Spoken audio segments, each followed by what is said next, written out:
Hello friends, Lightning channel আপোনালোক সকলোকে স্বাগতম জনাইছো। আশা কৰিছো আপোনালোক সকলোৱে ভালে আছে, ময়ো ভালে আছো। আজি মই আপোনালোকক অসম দিৱসৰ বিষয়ে জনাম আৰু যদি আপোনালোকে আজি এই ভিডিঅটো চাই ভাল পায় তেন্তে প্লিজ লাইক এটা কৰি দিব আৰু ভিডিঅটো সম্পূৰ্ণকৈ শেষলৈকে চাই থাকিব। বলক তেন্তে আজি ভিডিঅটো আৰম্ভ কৰো। অসম দিৱস বা চুকাফা দিৱস 1228 খ্ৰীষ্টাব্দৰ 2 ডিচেম্বৰ তাৰিখটো অতি তাৎপৰ্যপূৰ্ণ দিন। কিয়নো এই দিনটোতে চাওলুং চুকাফাই পাটকাই পৰ্বত পাৰ হৈ আহি অসমত আহোম সাম্ৰাজ্য প্ৰতিষ্ঠা কৰিছিল। সেয়ে এই দিনটো অসম দিৱস বা আধুনিক অসমৰ প্ৰতিষ্ঠা দিৱস হিচাপে পালন কৰা হয়। 1253 চনত চুকাফাই শিৱসাগৰ জিলাৰ চৰাইদেউত স্থায়ীকৈ ৰাজধানী পাতে। চুকাফাই কেৱল বীৰত্বৰে ৰণ জয় কৰি ৰাজ্য প্ৰতিষ্ঠাৰ অভিযানত নমা নাছিল।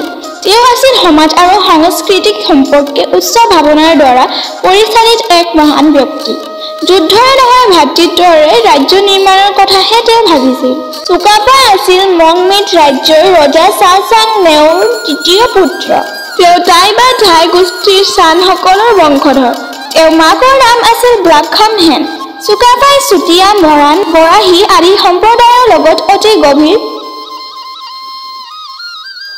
সামাজিক সম্পৰ্ক গঢ়ি তোলাত গুৰুত্ব দিছিল। তেওঁ টাই মংগোলীয় ভাষা কৃষ্টি সংস্কৃতিৰ লগত থলুৱা ভাষা কৃষ্টি সংস্কৃতিৰ সম্বন্ধই ঘটাত উৎসাহ যোগাইছিল। বুৰঞ্জী ৰচনা হয় চুকাফাৰ এটি বৃহৎ অৱদান। তেওঁ থলুৱা ঢলবিৰি, মৰাণ আৰু বৰাহী তথা কছাৰীসকলৰ লগত বৈবাহিক সম্বন্ধ স্থাপনত উদাৰতা দেখুৱাবৰ লগতে বিভিন্ন উপাধি প্ৰদান কৰি সকলো প্ৰজাকে ৰাজশাসনত অংশগ্ৰহণ কৰাৰ সুবিধা প্ৰদান কৰিছিল। যাৰ ফলত অসমত শইকীয়া, বৰা, হাজৰিকা, বৰুৱা, ফুকন আদি নানান উপাধিৰ সৃষ্টি হৈছিল আৰু বামুণ, কলিতা, লানুং, কোচ সকলোৱে এই উপাধি লাভ কৰিছিল। অত্যাচাৰৰ বিপৰীতে বন্ধুত্ব আৰু প্ৰেম, বিচ্ছিন্নতা বিপৰীতে সম্প্ৰীতি এয়া আছিল তেওঁৰ মন্ত্ৰ। তেওঁৰ এই মহানতাৰ বাবেই তেওঁ বৰ অসমৰ ভেটি প্ৰতিষ্ঠা কৰিবলৈ সক্ষম হয়। চুকাফাই অসমত বসবাস কৰা সকলো জাতি আৰু জনজাতিকে একত্ৰিত কৰি বৰ অসম গঢ়াৰ ক্ষেত্ৰত নতুন জাতি নিৰ্মাণৰ বীজ ৰোপণ কৰিছিল। তেখেতৰ এই মহানতাকেই শিৰোগত কৰি আহোমসকলে 600 বছৰ ৰাজত্ব কৰিছিল।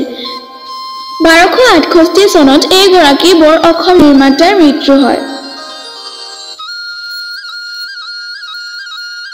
চুকাফাৰ এই মহানতাৰ স্বীকৃতি স্বৰূপে সম্প্ৰতি অসমত তেওঁৰ নামেৰে চুকাফা দিৱস পালন কৰা হয়।